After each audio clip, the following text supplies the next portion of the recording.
Welcome, Dayton. The Little Green Dress presents Traditions and Legacies, where we discuss family traditions and discover your legacy. Now, listen with me as we remember what used to be. She is your host and author, and by she, I mean me, Kim Gresham.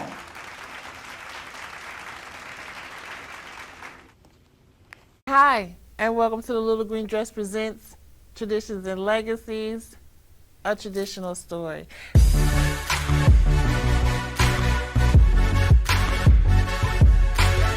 This is a part of the segment where a person may not want to come in or may not want to do a Zoom, but they still have a story to share.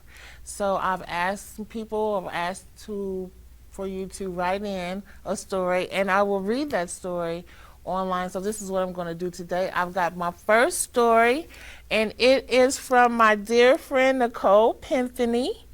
And she wrote to me, and here it is right here. I'm going to read it to you.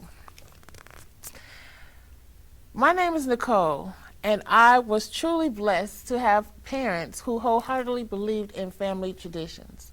I grew up in a 2-bedroom apartment, which we considered subsidized housing in New York City. The apartment was small, but we always managed to fit at least 20 people every major holiday.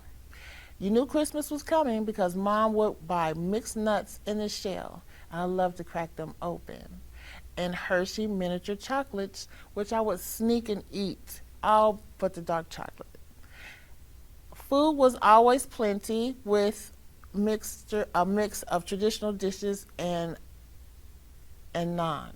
My father was an excellent cook. He made his African barbecue chicken that never yielded leftovers, ears of corn and butter and milk, which wasn't popular then, red rice and ham, carrot cake, and bean pies, all recipes from the Nation of Islam. Just to name a few. Friends and family all came early and stayed late with bellies full, jaws hurting from laughter. My mother was a primary chef in the family. She made sure we all had 3 healthy meals every day in my youth, and even for my 4 children. My favorite meals were lunch and dinner. Why, you ask? My mother would always make the best sandwiches, and she would frequently make apple turnovers made by Petridge Farms as our special treat. I absolutely loved her BLTs.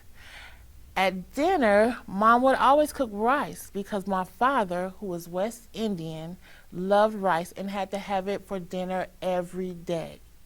The only time Mom didn't cook rice was on Fridays, which was fried fish night, and on those nights we had cornbread, which was moist like cake and so buttery.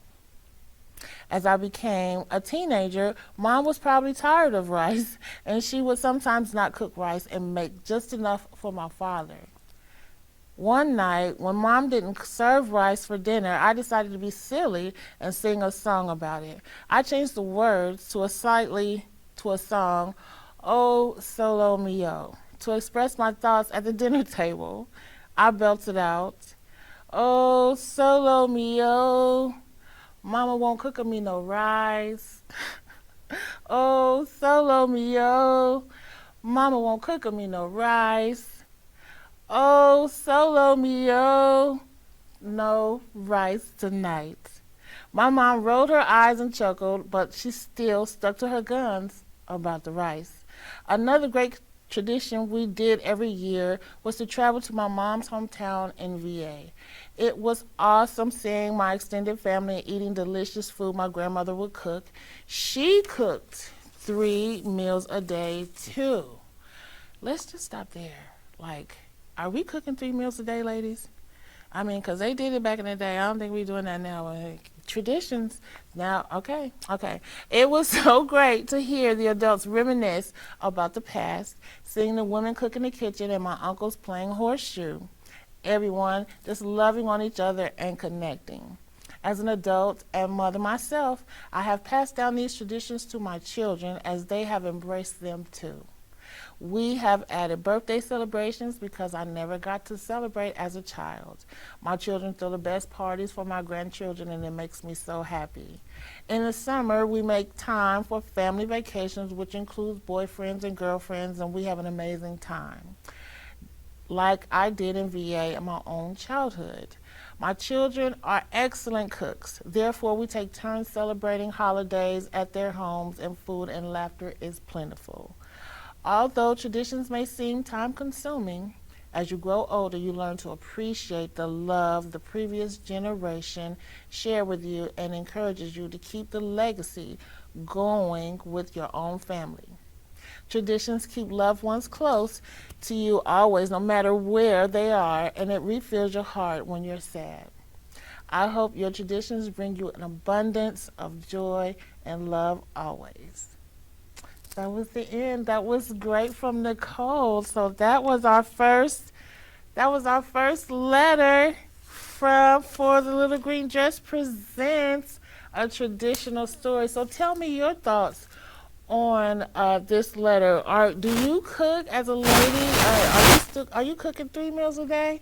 Did your mom cook 3 meals a day? Let me know what you think about this letter. I think it was lovely. I think it was wonderful. Now, so much food in there, I'm kind of hungry now. So thank you so much for listening, and that has been a traditional story. We'll see you soon. Hi, I'm Ariel Winter. If you're anything like me, your pets are not only your best friends, they're part of your family. American Humane, which has been rescuing animals like Cleo here for more than 100 years, has life-saving tips that can make a big difference before, during, and after disasters such as hurricanes, tornadoes, floods, or wildfires. So when disaster strikes, you want to be prepared to protect them. Be sure to microchip or tag your pets. Never leave them behind in a major crisis, and be sure to have an emergency kit ready in your home at all times with a pet crate or carrier, leash, blanket, ID, and medications, their water bowl, and 7 to 10 days worth of food. To find out how to protect your entire family during a disaster and help our best friends in their worst times, please visit AmericanHumane.org.